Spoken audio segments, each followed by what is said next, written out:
ngeno.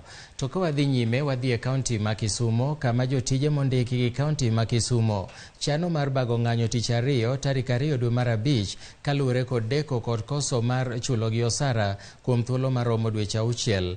Jagoro mar riwruok mar jotije kaunti pachoka bade ma Nyanza Rashid Ondo oseoten kaunti ma Kisumo kuom rem chopo kare winjruok mane gibedo godo e 2022. Kaluwore kod Ondo, joriembo mag kaunti iso pok ochul kuom dweche 6 ka jotije mamoko to semana chulo osara kende ma ok ochiw chudo magi mag NSSF to gi NHIF kuom dweche 3. Jotije go koro chiwo notis mar sara ma seche 24 ne ten kaunti no mondo mi ochulgi, ma ka kamano to gibiro bago ng'anyo.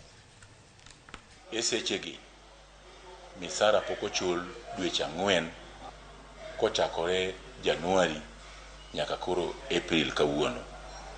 Members wa mondo bed kong'eyo ni gitiyo nyaka kiny saa 10:30.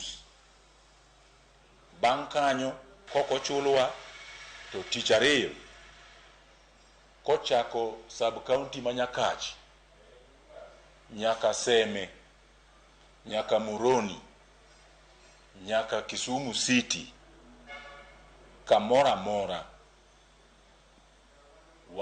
wabiro wuotho kendo wakwayo members mondo ochop chon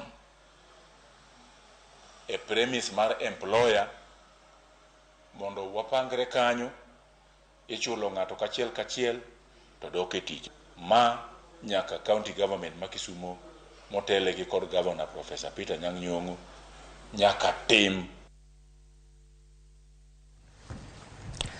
Jatend piny